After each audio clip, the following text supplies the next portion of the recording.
this session. Now, how do you have it before we start? This is Caitlin's meeting, so she's going to get to be the star of the show, but I want to make sure that all of you guys have a chance to ask questions if you want to along the way. Hi, Amy. Hello. How are you? Good. How are you? Very good. So Caitlin, do you have any questions before we start, or should we just go through it and then ask questions as we're going along? Yeah, I think that would be more helpful just to ask as we go along, and I'm going to try to take some notes as well so I have something to refer back to. Perfect. Amy, is that good for you? Yes, that's fine. And Augustine and Matthew, you guys okay with that? Okay. Sounds good to me. Awesome. So what I'm going to do is I'm going to share my screen with you, and I'm going to show you what I do when I'm going to need to do a CMA. Okay. So the first thing that I'm going to do, and Caitlin, do you have a property that you're going to be doing one on? No. Okay. Does anybody have a property that they want to start a market analysis on? 38 Walker Street in Leominster. All right, let me write that down. 38 Walker.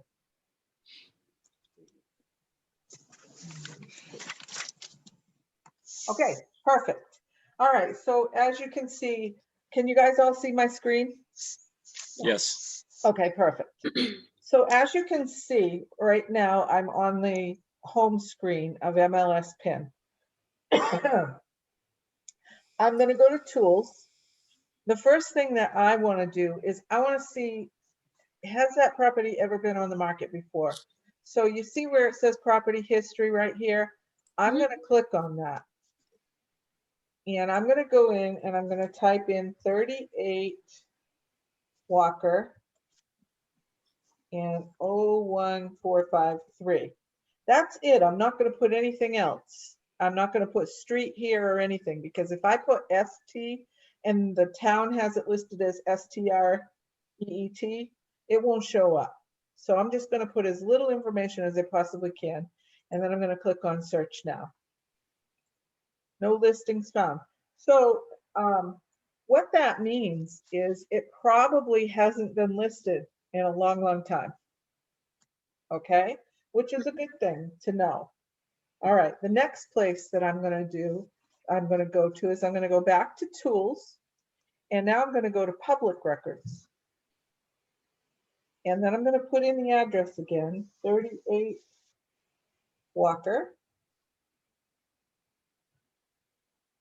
Should you put Walker in where it says street, not where it says number? Yeah. Sorry, I thought I hit the tab button.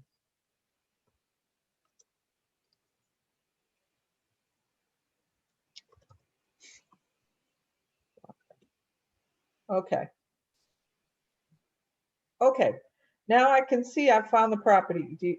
Does it look like it's Dominic Marabello Trust? Do you think that's who owns it? All right. Yep. Perfect. So I'm going to open it. Now, if you hadn't found it, the other thing you could do is you could just pull up Walker Street in Leominster, and you could scroll down and see if anything else looked familiar. Like maybe the street number is a little different, or maybe, you know, who knows? Maybe we spelled Walker wrong or some such thing. But in any case, there's different ways to try to find it if you can't find it. What I like to do is print this out, because this is going to give us a lot of great information if we're doing a market analysis. And we also, when we go for our listing presentation, so there's two ways to do a listing presentation.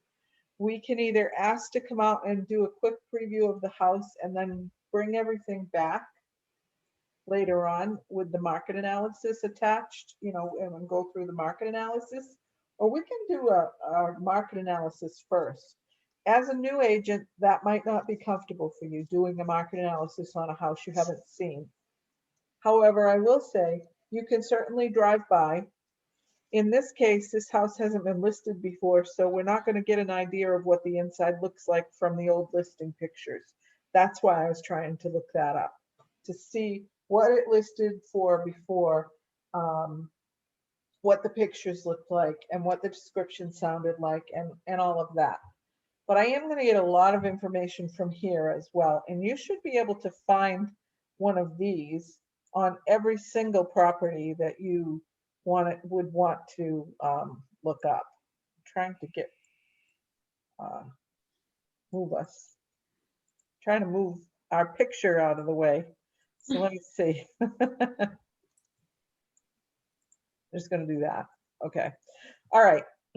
So what am I finding here? This is basically this is going to be the same information that I would find on the tax record, which I'm also going to look up later, but I'll show you how to do that. It says here that it's owned by Dominic Marabello Trust, and his address is 407 West Street in Lunenburg. So that's good to know. It's not owner occupied, most likely. It's not. Sometimes these are wrong, but for the most part, you're getting pretty decent information here. It's a single family residence. It's 1 story. It was built in 1916. So that means we're going to need a lead paint notification. It has 5 bedrooms, 3 bedrooms, and 1 full bath. It's got a gable type roof, steam oil, which is old school. So it probably has a very old heating system. Don't know that for sure, and this could be wrong. Maybe they have the heating system upgraded and it just isn't in this record. It's stone and stucco. Does that sound right, Matt? That all sounds, I haven't been in on the interior, so I'm not sure of the heating type, but the rest of that sounds pretty Accurate. pretty accurate. Okay, good. And so it says it's a bungalow / cottage. The lot size is 6,225 square feet. So it's a pretty small lot. And the total living area you're interested in is 1,424. Okay. Now they could have put an addition on there. If the addition was put on with permits, it doesn't mean that they ever updated the tax documentation. So if they try to tell you, oh, well, that's because they're not including this room we added on, or that's because we didn't include the basement area. When you're taking a listing like that, you will note that there's X amount of square feet in the basement that's not being counted as finished family space. Or there's a new addition of a 24 by 20 new addition that doesn't appear to be on the tax record. So otherwise, short of that, I always go by whatever the town is using for square footage. And if I'm going to measure stuff myself, because you'll see there's a place to put room measurements in on the MLS listing. If I were going to do that and I'm going to take my own measurements, I'm going to put in a disclosure that says something like measurements are approximate and just for informational purposes only, not considered to be accurate, or something like that. Okay, because you don't want somebody suing you for extra square footage if they have somebody come out and measure it and it's not exactly what you said it was. So by this record, I can also see that it was sold last, according to this, in June of 2011 for $60,000. And right here, I've got the book and page number. And so I want to write that down because, well, I'm going to print this out if I were doing this market analysis for myself. But I want to pull the tax, I want to pull the deed. And so I'm going to write down that information. So when I go to look for it, I can find it. Okay. It also tells you it's assessed right now for $196,000. Now that doesn't necessarily mean that's what it's worth. And quite frankly, usually these are undervalued. Yeah, because that's just like public tax assess. Yep. I feel like every house I look at is like the tax assessed value is less than what it's currently like market listed at. Commonly. Pretty commonly. Yep, absolutely. But I do know that The buyer's name was Douglas Richard. Let's go back up here. So, And it says Dominic Marabello Trust. So that's interesting. well, so yeah, so my question was, I've looked at this exact page a little bit. Yeah. From our last time we did CMAs, I've kind of tried to dig in there. Yeah. So me looking at this, I don't really I didn't have a complete understanding. If it was buyer 1, buyer 2, because so Dominic and Doug I know this because so Dominic is my father-in-law for the most part, Oh, okay. for any extensive purposes, and Doug is his brother-in-law. So they bought this home together. So they own this in conjunction with each other. Okay. But So they might. at some point, did they put it in a trust? Yeah, I think they own 2 homes together in a trust. And I think they might be selling it at some point. That's why I want to do a CMA on it, because it might go up for sale this year. So I just want to get a better understanding when I come to them. Okay. So they must have a trust together on it, because I know they own that home and at least one other. Okay. home Well, we're gonna together. go and we're gonna look and see what the deed is in. Sure. What the deed looks like. And so what we can tell here is that in 2011, they bought it, or Douglas Richard bought it. And then in 2013, they financed it. They took out a $90,000 mortgage. And there's a mortgage book page too, which we might be able to find, 8055 210. So we'll go and look at those in a bit. And that'll be helpful to you guys, I think. So the next thing that I want to tell you what I do. So now I've printed this out and I'm keeping it for my reference. As I'm filling out any listing paperwork, as I'm doing my CMA, these are all this information might be stuff that I'm going to need. So I'm going to keep it handy. I'm also, when I set up a listing folder, I do 2 things. First, I'll go and I'll create an opportunity. And once I create the opportunity from there, I'm going to go into DocuSign and I'm going to create all my documents for a listing appointment, because I'm never, ever going to a CMA appointment without my listing paperwork handy. I expect to walk out of there with the listing, which is why I always want to know, is everybody on the deed going to be at the appointment? And by the way, what are your intentions? Remember, we've got lead sheets, buyer lead sheets and seller lead sheets. So take that seller lead sheet and start filling it out. And some of this, you can get this information from them on the phone before you ever get there or make an appointment with them. And so you want to find out who does own the property in whoever's mind you're speaking with. And they're not always right, by the way. And will everybody be at the appointment when we talk about the value? Because otherwise you're kind of making a wasted trip. Now, unless it's a divorce situation, and sometimes people say, you know what, we've been mandated by the court to sell the house, and I do not want to spend time with my spouse. That's okay. I'll have an appointment with both of you. Let me schedule an appointment with your spouse as well.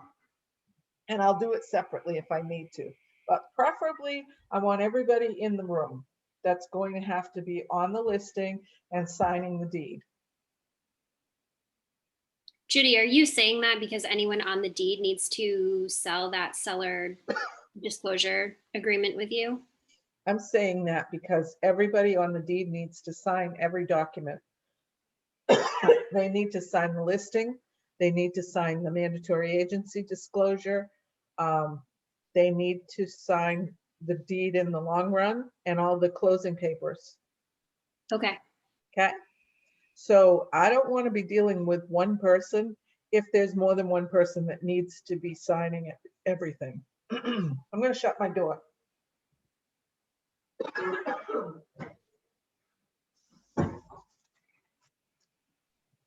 I hate when I've been on so many meetings that my throat gets dry and I start coughing. So I apologize in advance for that. Okay, so the next place we're going to go from here is, let's go over And the first thing I always like to do is I like to go to the tax maps. And so I'm going to I'm going to Google Leominster, Mass, GIS. Okay, so right here you can see this should be what I'm looking for, Leominster, Mass Web GIS. Let's go see. Every town's just a little bit different. And I don't think I've done Leominster lately, but here it is, and that's great. So now I'm going to put the address in there, 38 Walker.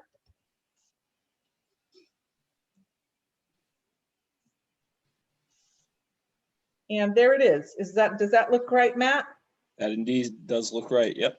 Okay, so what I love to do here is, and every one of these is you would think because they're all GIS, they'd all be exactly the same, but every town's is a little tiny bit different. And so what I'm going to do is, first of all, I want to print out this map so I have it. And then I'm going to go in and I'm going to look at other stuff, the parcel details. Let's click on that.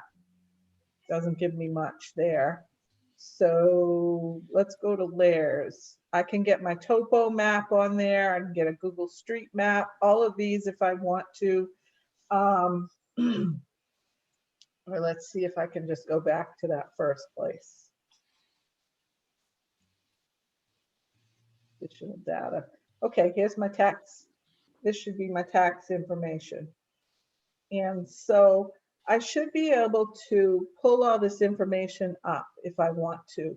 So for example, let's see. This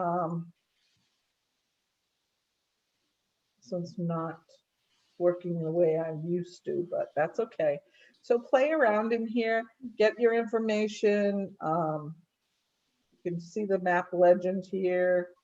You can email a link to it. You can print the map. I always want to print that map so that I can show what it looks like on there, because it might be the closest thing you're going to get to a plot plan on a lot of properties. Okay, so now that I've got that, the next thing I'm going to do, pretend I don't know where this property is. And so I'm going to close out of here and I'm going to go in and I'm going to go to Google again. And I'm going to say, what county is Leominster in? Oh, it's in Worcester County. I wonder if it's in Worcester County or is it in North Worcester County?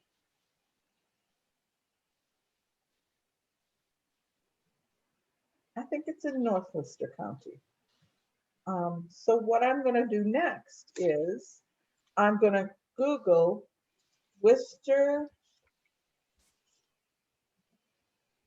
County North Registry of Deeds. And then I'm going to click on the Registry of Deeds. And I can see right here that they've already got, look, if you guys are interested in foreclosures, look, they've got them listed right here by town.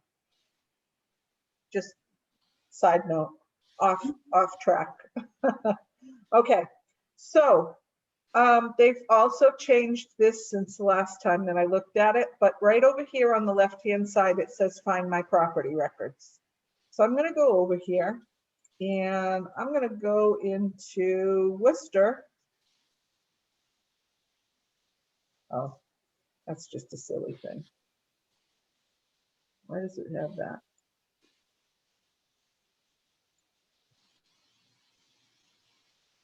Okay, now I'm back in the right place.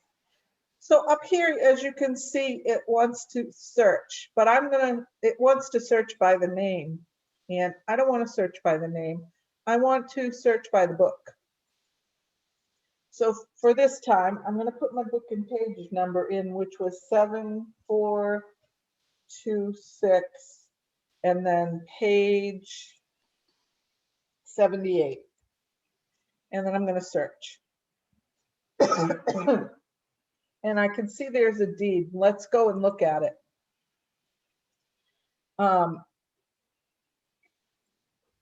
And I want to That's view image. Brookfield. That's Brookfield?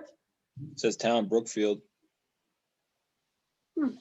Yeah, let's go look at that because that's interesting. Did we have to switch to North Worcester County? Are we not in North Worcester County anymore? Yeah, I don't know. We'd have to maybe backtrack. Yeah, hang on 1 second. What? I got a granddaughter who's interested. I'm gonna go back here and I'm gonna look and I'm gonna say, okay. It looks like we're in the right county, but Is let's, that the page you were on before that looked like there was like a drop down menu? That weird page before. this one? So go on that, click on that one more time. Was it find my, yeah. Yeah, Is this that- page is messing me up because So, this- yeah, so this page, you just have to click on this, on where it says Barnstable. Oh, I just clicked on North Worcester. Okay, we Oh, got it. maybe that will work. Yeah, I clicked on the map for Northern Worcester County. Sorry, Okay. sorry, guys. Oh, And no, so good.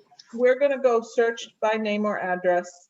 And when we get in there, we can also still do the book and page. And I'm gonna show you how to do it both ways. So I'm gonna put that in here again, 7426 and 78. Sorry for the glitch there.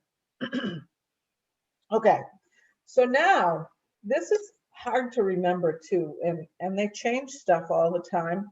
But I'm going to tell you that usually if you click on the book right here, it'll bring it up. And you can just click on view image online and it should bring it up. Okay, so now I can see, let's see what this says. This is a fiduciary deed. Virtual power of sale. Grants to Douglas Richard and Donna Richard. Yep. And then it talks about trustees of the Marabella Trust. Okay? And Dominic Marabello and Susan Marabello. They're all four owners within the trust. Okay, Okay, so I'm also going to save this because this is important for me to know, because now I know I need to see their trust documents to see who actually has the power to sign. Do they all four have to sign? Is one granted the power of signature? That type of thing. okay. Okay, so you guys following along? Yep. Do you have any questions yet? So this is all like homework that you do when prior to that listing appointment, so you know that you have all your ducks in a row. And also, I'm going to be frank with you. And so normally, here's how I feel.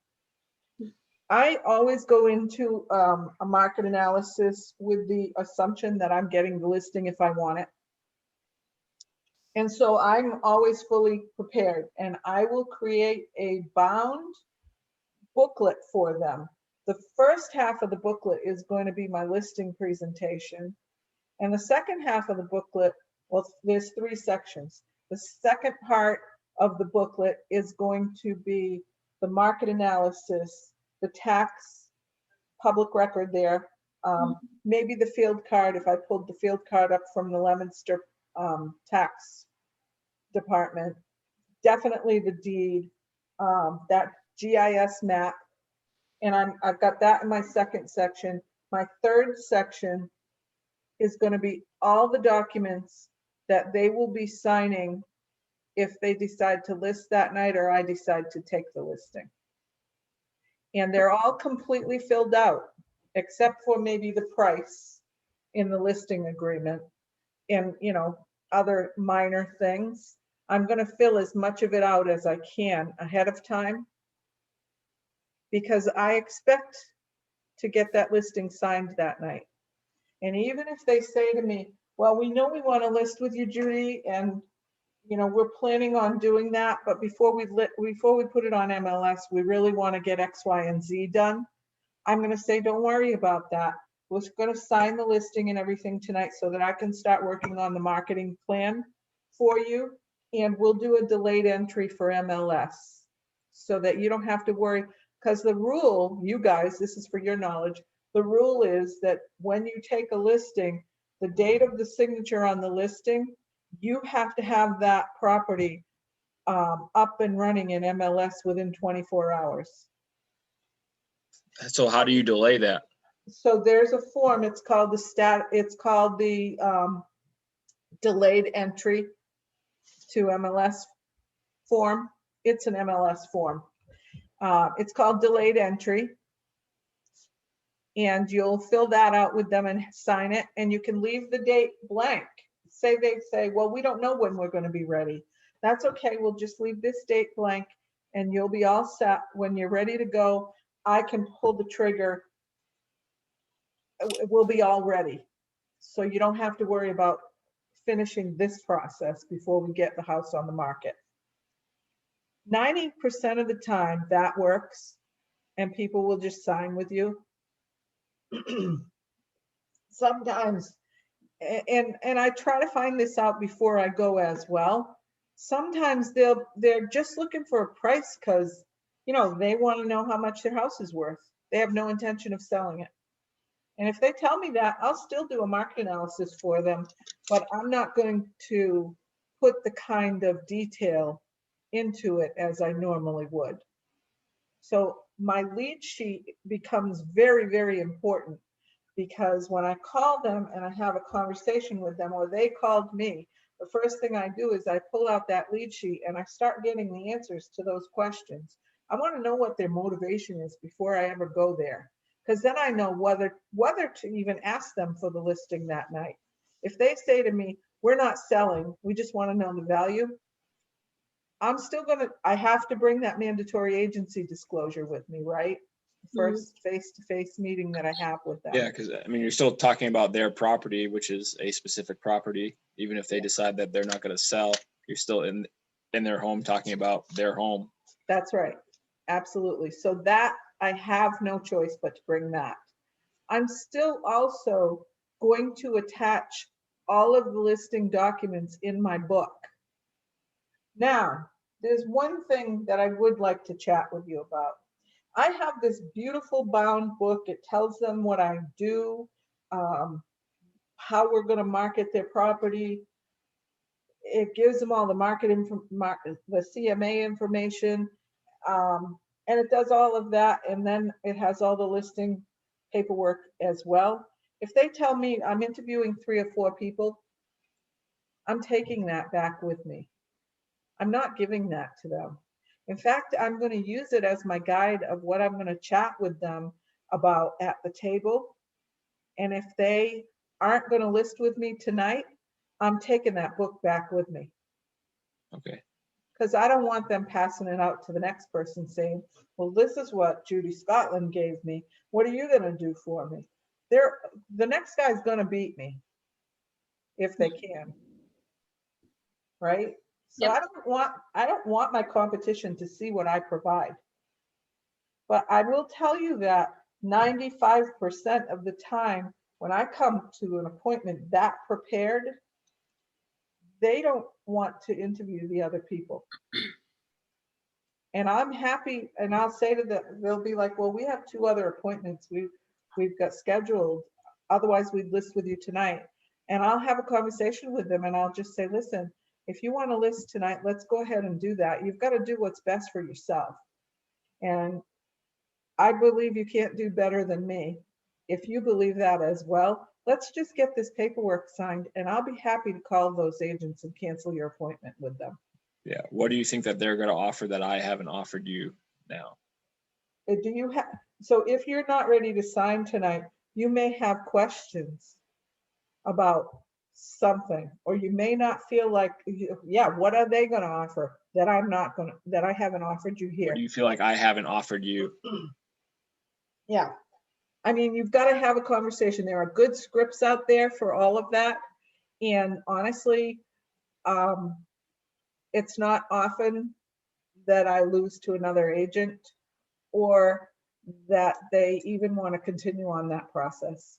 And so it's practice, but it's good practice. And the more prepared you are, the less questions they actually have for you, quite frankly. So, okay, so now we've got the deed. And now you know you have to ask them for their, when you sit down with them, you have to ask them for their trust agreement. Because that's going to tell you whether they all have to sign or not. So that's something I have to ask of them. Yeah. So like, hey, I looked up your deed. I see that it's under a trust. Do you guys have your trust agreement? So I can see who has pretty much like the power of attorney to be the ones signing documents, if it's everyone or one or Yep. two of them. Okay, thank you. Sure. Okay, so now we've got that.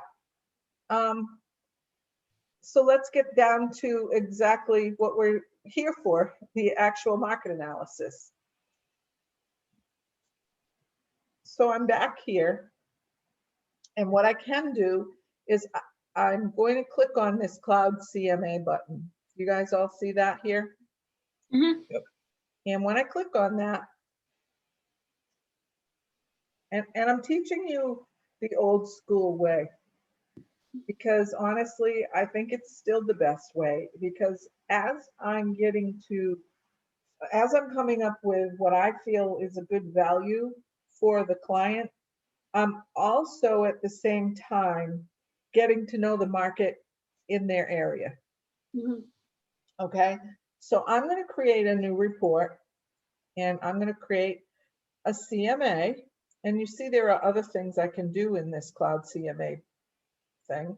But for right now, I'm going to create a CMA. And the name of the report is going to be, what was the trust name? Dominic Marabello Trust. Dominic Marabello. Oh my goodness. Okay. Now I can type any notes in here that I want to. You know, what I think about the property from what I've seen. Right now, I'm just going to go over to the subject property information, and I'm going to add the address, 38 Walker Street. And there it is. So I'm going to click on that. And as you can see, it self-populates the square footage, the number of bedrooms, the number of baths, and that it's a residential property. Now, if I knew there was something else to say, I could go in here and choose condominium, duplex, any of that stuff, but I'm not going to put any of that for now. Also, if I had a picture, you saw we found a picture of that property. If I had a picture of that property, I could go save it to my desktop and then plop it on here. But for right now, we're not going to do that. I'm just going to go through this form with you a little bit. And you can't just, I think I know, I'm pretty sure you can't use old MLS photos on that, correct? Well, those photos are not owned by you. Well, that's why I know that you can't do that. I'm just saying that for people who might not know. The other people in the group, just want to let them know that you Yeah. can't go out and snag an old MLS photo off the internet and Yeah. plop it in there. If you want a photo there, you have to go take it yourself. Well, you can grab it from probably Google Earth or someplace Yeah. like that. But I wouldn't use the MLS photos because honestly, those are proprietary. But yeah, I just want to make sure people knew that everyone knew that. Yep. You can't just grab an MLS photo. So just drive by, take one yourself if you can. Yep. And put that in there if you're going to use that to show up. I agree with that. I concur. Great. Okay, so there's two ways to do a market analysis. The first one is to do a quick and dirty market analysis. I'm going to teach you that here. I love how they named it that. And I can go in here and I can put more criteria, but honestly, I'm probably not going to do that because I want to see everything that they are going to want to show me. And I don't want to narrow it down too much. Mhm. Okay, so I'm gonna go do that for right now, and I'm gonna fetch those listings and see what they say. Now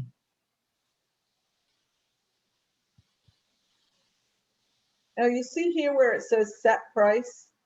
Once I have an idea of what price I want, I'm gonna put that here. And then I'm gonna back it up with my information. And so as you can see, they're all over the map. They've got, the ones they've selected for us are the ones that are red Mhm. here. And they may or may not be the right ones. But so if this is my subject property, I may not want it to look, I may not want it to be 140. So I might want to click off of that one, right? So all I have to do to remove a property is click off of that, and it takes it out of there. So that's the story of how to do the quick and dirty. What I love to do, so I'm going to absolutely go through here, and I'm going to take off the ones that I feel are counterproductive to what I'm trying to tell the seller. And it's not that I'm trying to change the numbers in any way, but honestly, if we know that somebody paid $250 for a house, I really don't want to show them a $140,000 house and say it's a comp for them. It's kind of insulting. So I'm going to go through here, and I'm going to take off the ones that are really stupid high and the ones that are really stupid low. And then once I do that, and then I can add listings. So that one's for off MLS. If I know of something that was on the MLS, I can put my listing number in here, or off the MLS, I can put the address in here. What I really love to do better than that, though, is I like to go back, and I like to start this way. I like to do my search first. And I like to go into the search bar, and I like to go to, I'm on a single family, and I'm going to select all, and then I'm going to unselect coming soon, canceled, expired, withdrawn, rented, and just keep them up to sold. Okay? So this is just an alternate way to Get to the same place where I found my listings. Right? Okay. Hold on. And this is the way I prefer to do it, the down and dirty way. That's not going to teach you about the community or the market in Leominster or any of that. It's just going to do the work for you.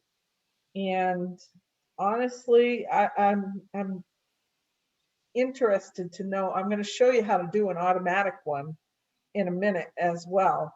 So I don't prefer to do it the quick and dirty way. I like to do it the long and hard way. And the reason I like to do it the long and hard way is because I want to get to know that market, and I want to look at every listing that's similar to theirs, and I want to pick them myself. And once I do that, so say I know that this property sold for 60,000, right? But I also know that the assessment on it was what, 195 or something like that? 198. Okay. 198, I think it was. So here's what I'm going to do. I'm going to go from, like, say 175 for my low, and I'm going to go to 300 because I don't think it's going to be worth more than that. Do you? No. From no. what you know. Okay. Yeah, I wouldn't anticipate it being higher than, I mean, from what I haven't been in it yet. Yep. Lauren's dad is a builder, so I know he does really nice work. And once we get in it, he'll probably fix some things if there's things wrong with it. But I wouldn't anticipate it going over 280, 285 in my personal opinion. Again, I haven't had a detailed look at it yet, but just from what I know. Okay. So we're only going to choose Leominster.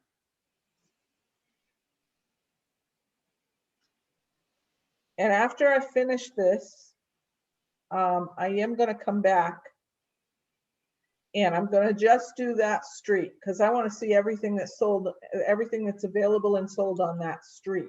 but I don't want to just narrow it down to that street right now. But what I think I will do with that house, because there's probably a lot of data in Leominster, is I might go to additional criteria, and I might go to style. Let me just see, and you can do this for all kinds of things. Like say you were trying to do a market analysis on a waterfront property. If you go into additional criteria and you click on waterfront and then you say yes, you'll only get waterfront property to compare it with. So right now I'm going to go into style because I know it was a 1-story, correct? Yep, it's a bungalow. So I'm going to do bungalow. I'm also going to do ranch. Yeah, I think that the town assessed it as like a bungalow cottage. Yeah, it did. I remember seeing that. So, but yeah, I would keep it to like, yeah, like single floor, Yep. you don't want to like compare it to like a giant colonial or something like that. No, not if I don't have to. I mean, you Yeah, know, I if you have agree. a town that didn't have a big turnover. So let me tell you what my goal is when I'm doing a market analysis.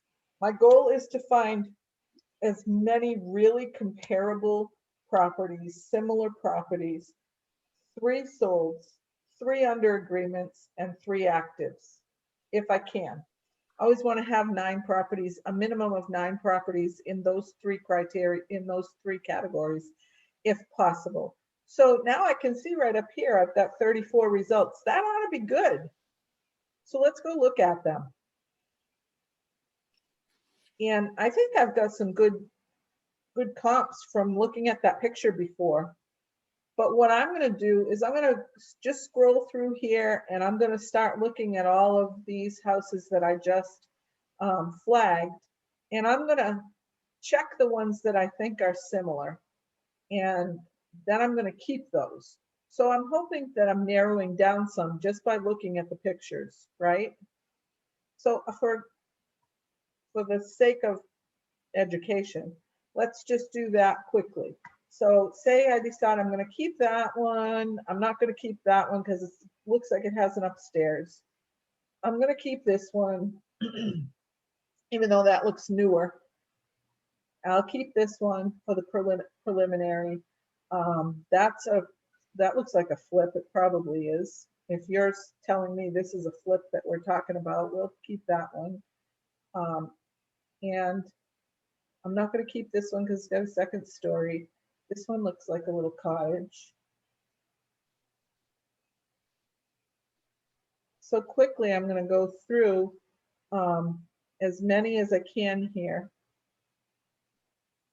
And say I went through them all, which I want you to do. There's 34 of them. It shouldn't take you that long to go through them all. But for right now, to be able to move forward, I've selected 11 of them and I'm going to keep those. Okay. Now what I want to do is I selected the ones that looked the most similar on the outside and possibly also by where they were, if I know my area. But for right now, especially, I want to make sure that they're similar properties. So now I'm going to go in and I'm going to look at each one. And I'm going to just start looking at the pictures first. This one's got a whole bunch of, nope, just got 2 pictures, 2 outside pictures. That's interesting.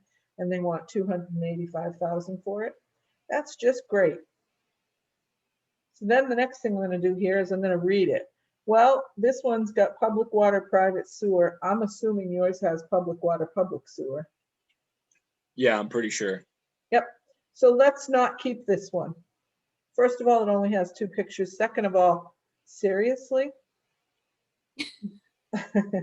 So For under 1,200 square feet, like, oof. And that doesn't really even matter because when it figures out, when it does the math for you and it figures out the square footage, it's going to tell you the price per square foot too. Yeah. But if I can't see it, that means they're not proud of it.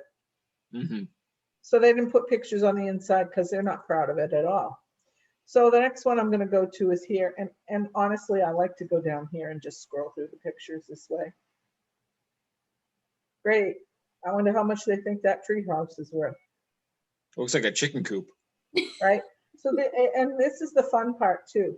When you're doing this kind of stuff, it'll show you what you can do without a photographer.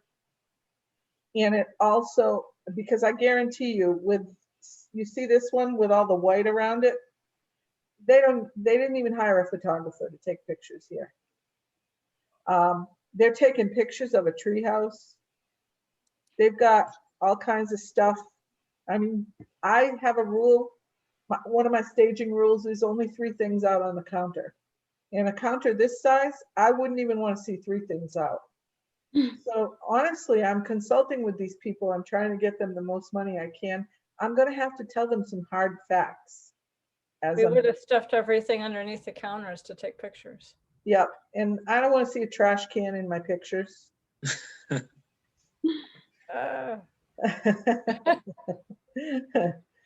Just saying. I've seen them. I mean, this one's at least clean. Yeah, I'm familiar with this property. I saw it hit the MLS the other day. It's actually a very strange property because it's like a duplex.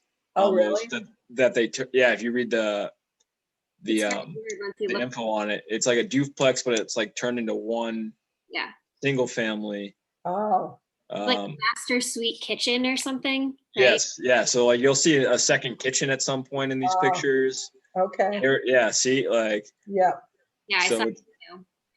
So it's probably, yeah, I see. Yeah, so like when you look at the outside, you can tell that like there's like doors side by side outside. So this is really a multifamily, honestly. Yeah, like I said, it's a duplex. Yeah, it could be. Because yeah, you've got 2 electrics, you've got 1 furnace, 1 hot water heater, 2 water meters.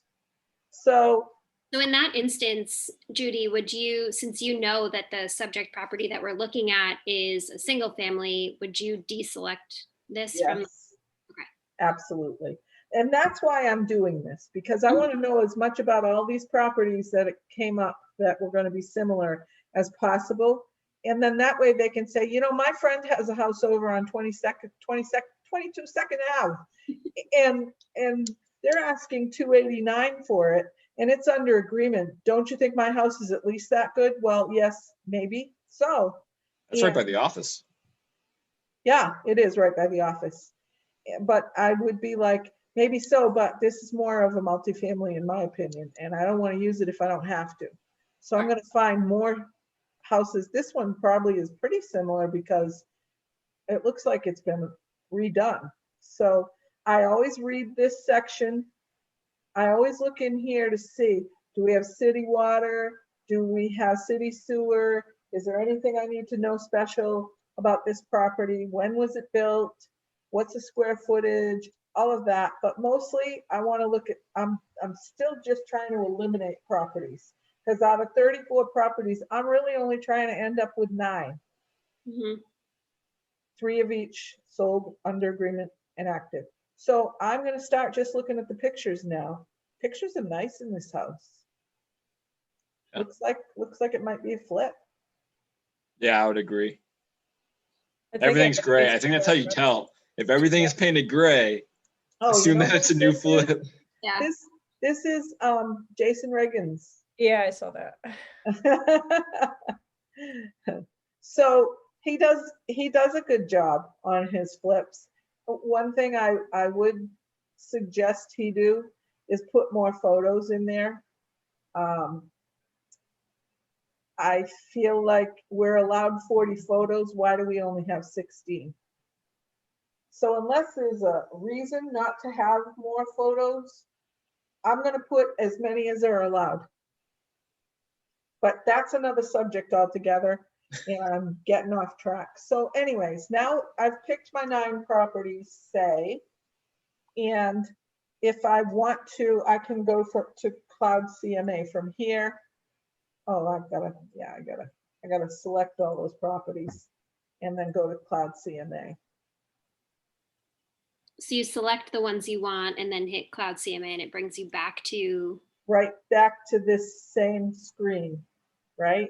Oh, okay, because this was the opposite way to make. There's two ways to do this cloud CMA. One is Right. to go to the cloud CMA first and do a down and dirty, or whatever they called it. Yep. And the other would be to Quick go and to the dirty. quick and dirty, Down and dirty. down and dirty. Anyways, and then this is the other way. Go into MLS, pick your properties, and then click the button for Cloud CMA and come back here. And Okay. so, you know, I've got to fill out all this information again, and then click on the fetch listings. I don't know if it's going to let me do it out of order. We'll see. Nope, client can't be blank. So as you can see, my MLS numbers are in here.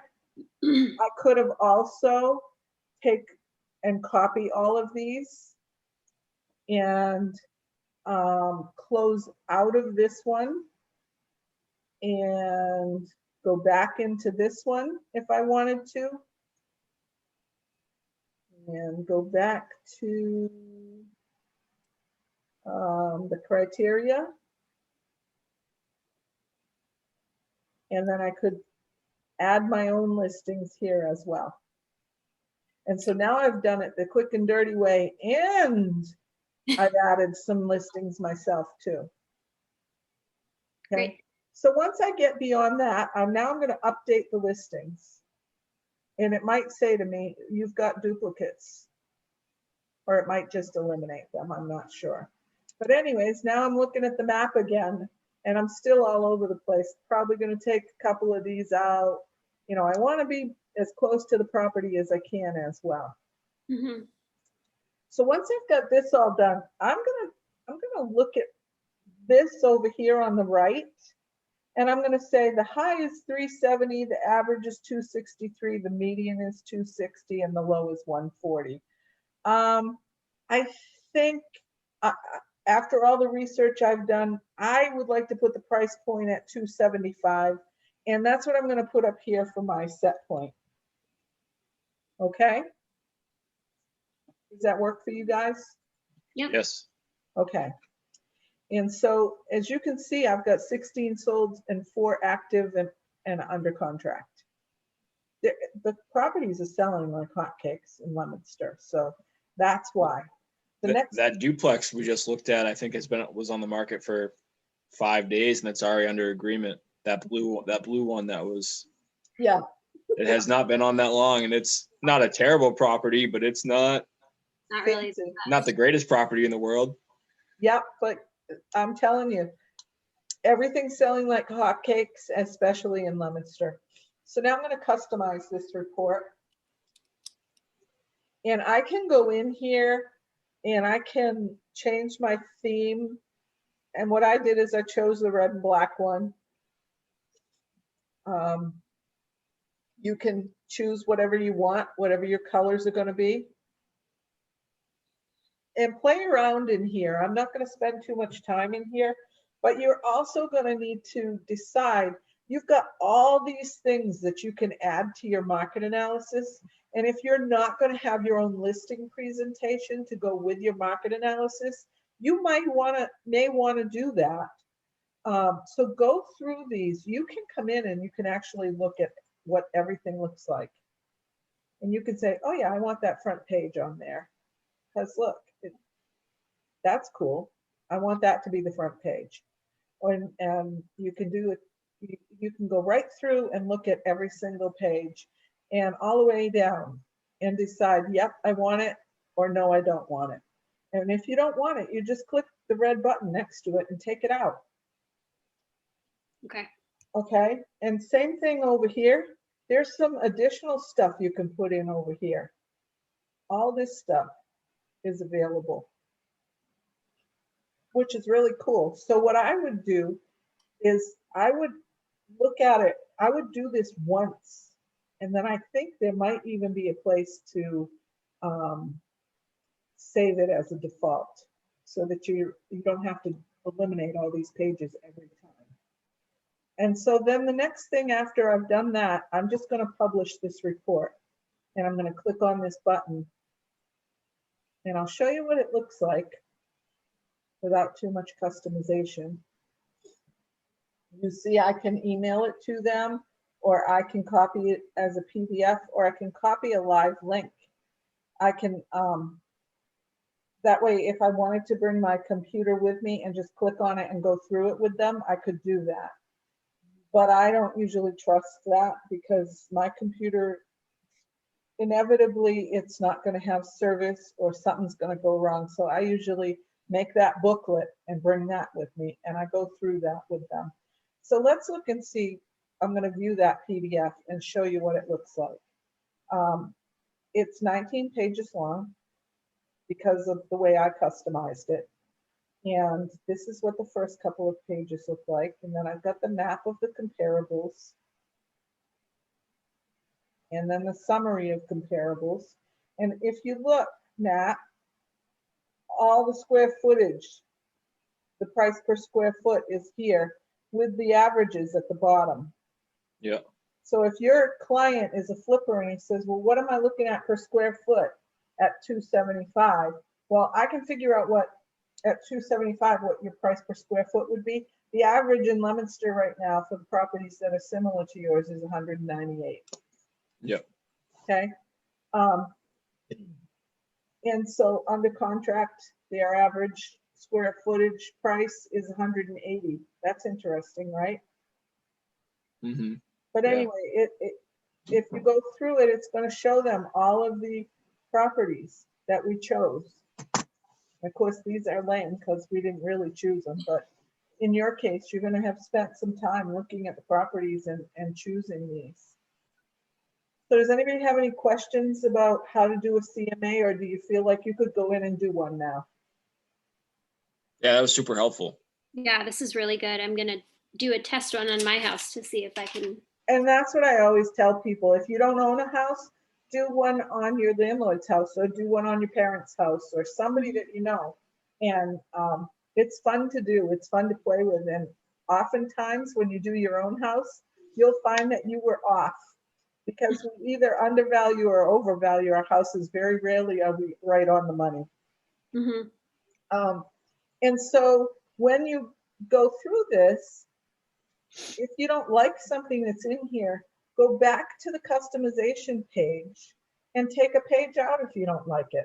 And so you see, remember I picked, so this is where it's going to tell you about the prices. And then you remember, and the average home sold for 102.5% of their list price, and we're on the market 20 days. Now, the problem with that is they probably weren't on the market for 20 days, but by the time they got through the contingency phase, maybe that adds to the days on market. And also, if there was one property that didn't sell because, you know, it was overpriced or whatever the reason, it was in really bad shape, it skews the statistics. So Yeah. right. But anyway, these are the averages. And then you remember where we stuck in that 275 price point. Mm-hmm. It's going to tell them that what the suggested list price is, 275. You chose that. Yeah. It's not because of the averages, and that would be $193 a square foot. Yep. Yeah, I did the math on that already. Yep. That So falls in line with what we saw. I know this isn't like a true report, but yep. Exactly. And these are the other things that came along with it that you can or cannot leave in there. So if you have no questions on that, I'd like to show you something else that I always do as well. Mhm. All right, so let's go here and let's go back to tools. Have you all been into RPR? I have not. Okay, so RPR is on the tools page and it's in the middle, the last one, the middle column, last one. And I'm going to click on it now.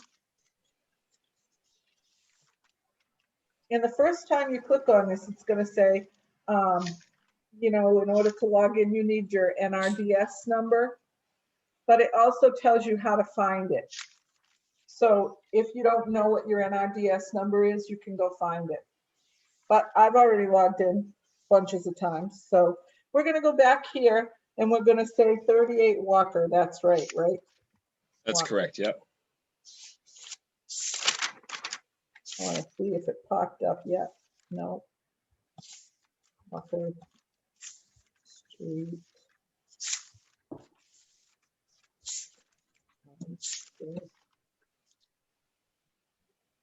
Mass.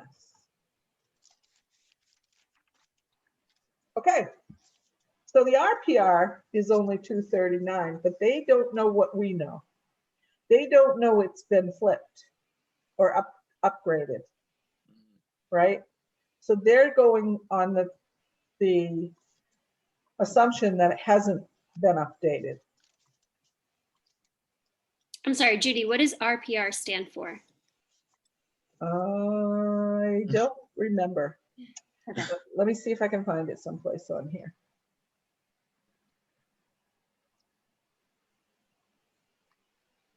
Realtor Property Resource.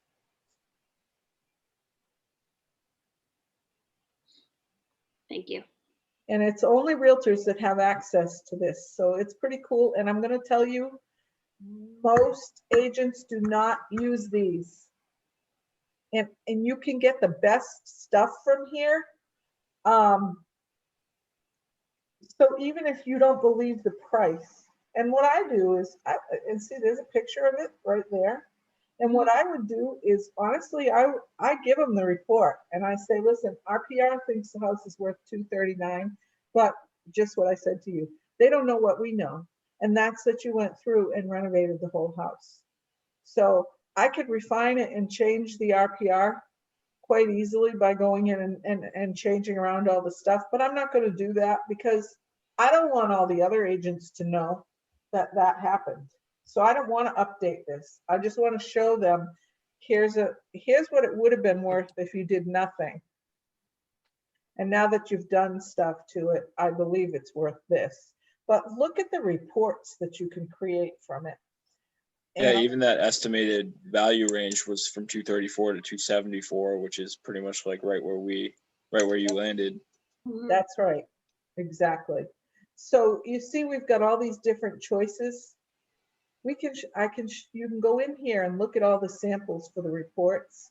But the other thing is, when you're in here, if you select a report, you can just take out the pages you don't want to.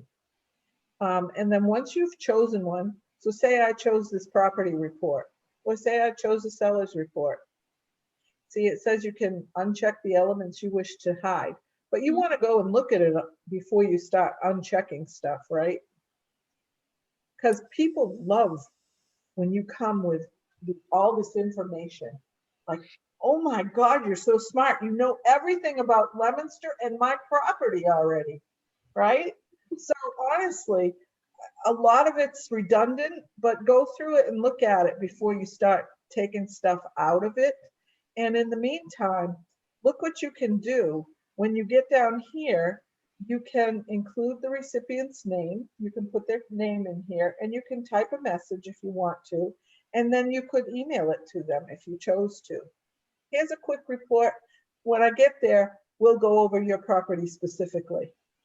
But the only problem with that is they're going to see that 239,000 or whatever it was, and they're going to be like, oh, that is way lower than, you know. So I don't usually email it to them, but you could email them a report that doesn't include the price, just to let them know, here's some information about Leominster and your area. But I wouldn't give them the actual RPR value Over email. over email, right? So what I would do instead is just do display now, and then you can download the PDF. So say I put their number in, Mr. and Mrs. Smith. And then I did run the report, and it says it'll take up to 2 minutes to run this report. Now, I'm going to recommend you guys spend some time in there, pick out the reports you like, eliminate the stuff you don't like. And honestly, It's kind of fun to hang out in here and look at all the stuff that they offer. And they do everything for you, and you don't even have to think. You just have to push the print button and add it to your book if that's what you're going to do. And I know I'm old school, and if you guys want to do everything online, you're welcome to do that. It's the same premises. You probably are going to, what I do, so when I'm getting ready to list a property, I use Dropbox instead of Google. You could do it in either place. But I always create an envelope, a seller folder under the address name. And I put listing documents, purchase documents, and closing photos in there, sorry. And so that when I have my photos done, I can put them right in that folder. I know where they are. 5 years from now, I can pull those photos up and look at them if I want to. And I can save this stuff in there. That's telling me my report's ready. So I can save all of this stuff in there, and I can bring my laptop with me and just pull it up and show it to them if I don't want to print it. But you see, and by the way, this is the other thing I want to tell you. When you're in any of these kind of places, always click on your face and make sure your profile's set up properly.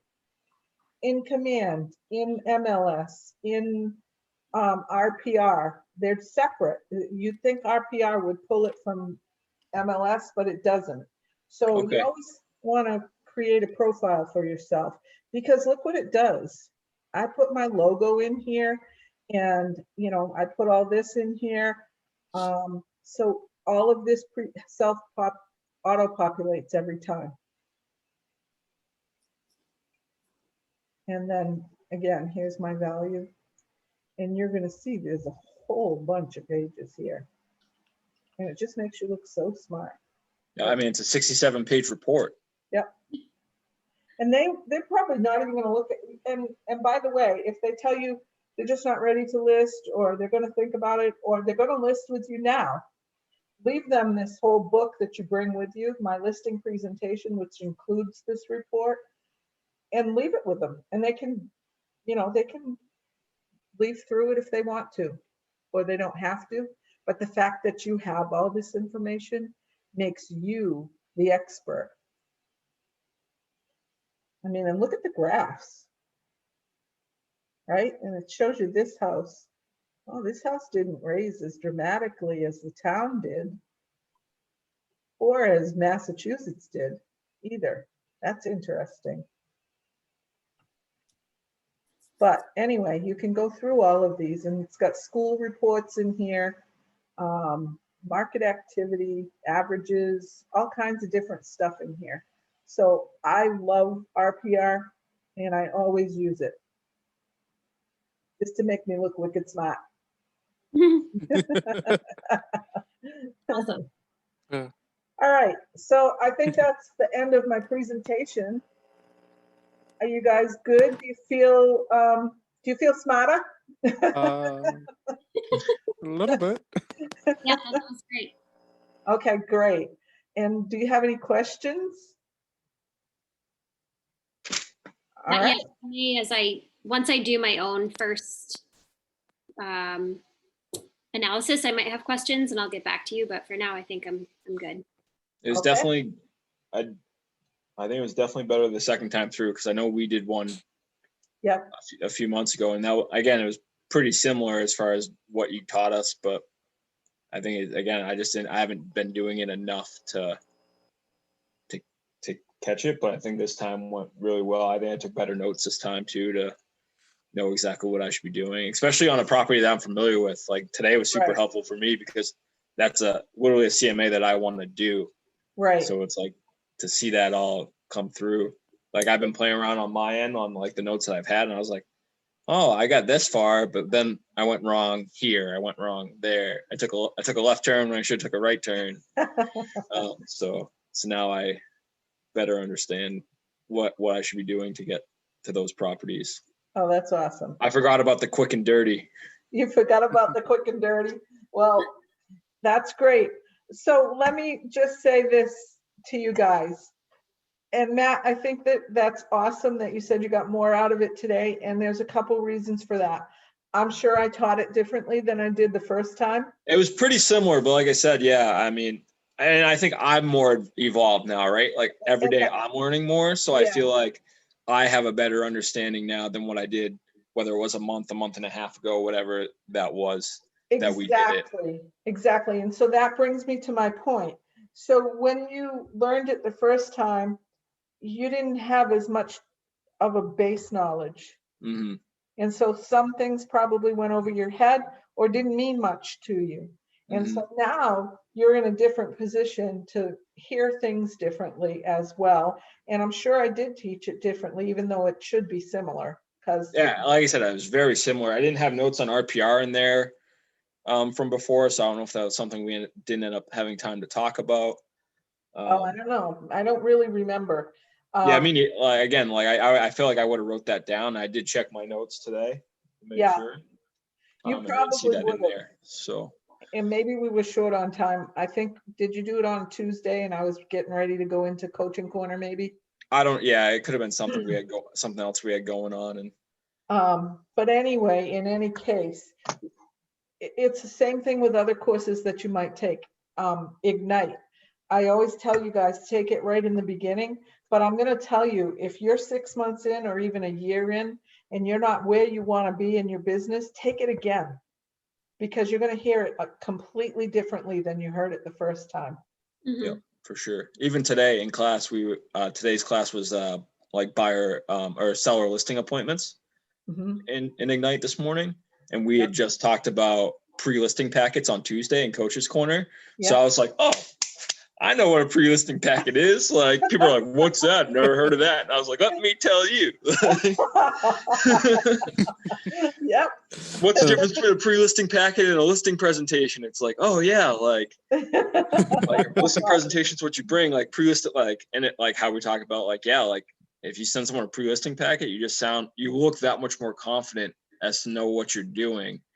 And it just eliminates their, like, the potential seller, their, confidence in you. Like, are they going to ask you a whole bunch of questions? If you show up ill-prepared, probably they'd be like, can I trust you to sell my biggest asset? But if you're hitting them with a 67-page, here's a market data analysis of your home and the town in which you live in and how rates have changed in the last 12 years, they'd be like, well, this guy obviously knows something about something. I'm not going to really bother him too much. And the other thing they're going to say is, well, the other agent that I interviewed didn't give me any of that stuff.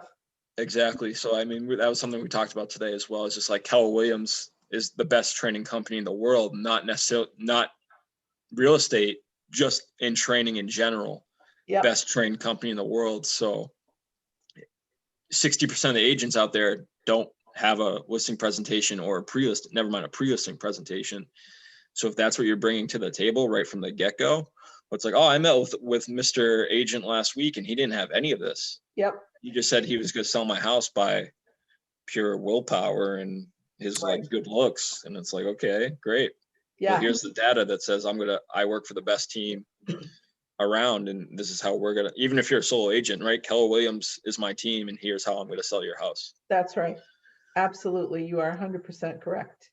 I can't tell you how, and I can train this till the cows come home. And I'm going to tell you, about half of you will still not prepare this way. And half of you will still not have a pre-listing or a listing package. And you'll go out, and I know agents that do this, and some of the old school agents that do it can get away with it because they know their area so well and they have such a reputation that all they have to do is walk through somebody's house and go, yeah, I put this on the market for $650,000 tomorrow. Let's do it. Are you ready? And they can get away with that.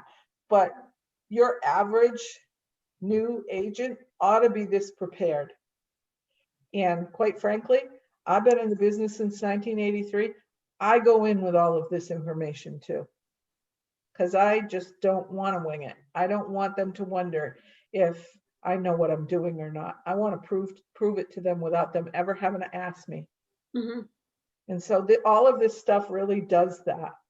So I hope today was good for you. If you have any questions that you think of later, you know where I am. Great Perfect. stuff.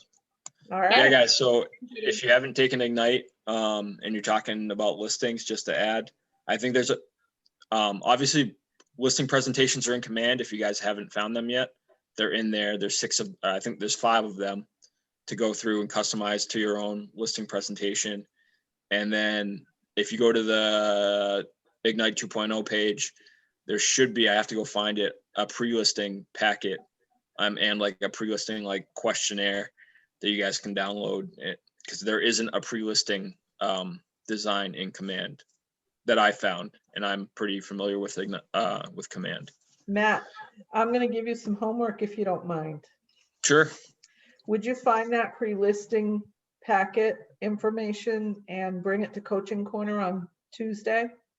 Yeah, I'm going to go on in that Facebook right now and make sure I have make sure it is what it is. Aaron posted it today and I thought I downloaded it, but I don't know if it didn't download correctly. So I'm going to try and grab that right now, because I was just looking at my files because I thought I downloaded it this morning. So If you can do that, that would be lovely. And then you could attach it to the Coaching Corner. yeah, I'll put it in the chat on Tuesday when we get in there. Yeah, that would be awesome. And bring it up too, and talk a bit about it if you want to, and let them know that you're putting it in there, because we had the conversation last week. Yeah, because I know everyone in there was kind of asking about it. Yep. It's again, it just makes us as agents, especially newer agents, look that much more prepared. I think it takes a lot of the pressure off of us, because I think that's, again, a limiting belief that we have. Is like, we're going to get there and they're going to ask us, we'll be asked a bunch of questions that we might not know. But if you have that data and give it to them ahead of time, they might not even, again, like we talked about, they might not even look at it, but it just makes us look that much more professional. And I think it's going to reflect very well on us, and it will eliminate a lot of questions that might be asked. It will. As far as like, like, how long have you been an agent? How many houses have you sold? And like, again, as a new agent, you're like kind of afraid back, well, might be my first listing. Like, so if they ask you those questions, it's only because you haven't proven you've got enough experience to do the job. And if you do your job correctly in the first place and send them the pre-listing package and bring all this stuff with you, they probably aren't even going to ask you that. That's it, exactly. And again, they talked about that at night, like how many people have been asked, and by the way, like how many listings have you had, or and when they do ask you, don't lie. Yeah, we had a long conversation about that today. Like, yeah, you're my first listing, but I have top-notch training in the business. I have a great team of support behind me. And and if you're a solo agent, it's you can choose me. You're on a team. You're on my team. Exactly. You're on the coaching. Exactly. And we have top-notch training in the industry and in general. And the big thing is you can choose me, and you can pick a team and be passed off from person to person through your transaction. If you pick a large team of people who you'll deal with person A, B, C, and D as you work your way through the transaction, who might be working with 40 different clients right now, or you have me who's working with a handful of people, and you'll have my immediate attention in dealing with all your needs. How does that sound? Great. And that sounds great. And the other thing that you can tell them is, listen, when I decided to become a real estate agent, I decided that I wanted to be the most best professional that I could be. And so I researched companies and I went to work for the top company in our area. Yep. And then the first thing I did when I got there was I hired myself a mentor and a coach. Mm-hmm. So I'm paying a mentor and coach to back me up. And you've got all that experience behind you. So use it. You're paying for it. You might as well use it in your pitch. Right. And if you heard somebody has a mentor and a coach to get all their information from, their answers from, wouldn't you be more likely to take them seriously? Like, you're paying a mentor and a coach? Wow, you must really be serious about this. So Yep. I think that helps too. All right, so this has been a great session. Thanks, guys, so much for being so involved and interactive with me. I love it when people don't just sit there and make me talk for nothing. Thank you, Judy. That was a great session. Thanks, Caitlin, for getting it set It was up. nice. Appreciate it, Yeah. Caitlin. All Yeah. right, I'll see you guys soon. Bye, soon. everybody. Bye. Have a good day. Thank you.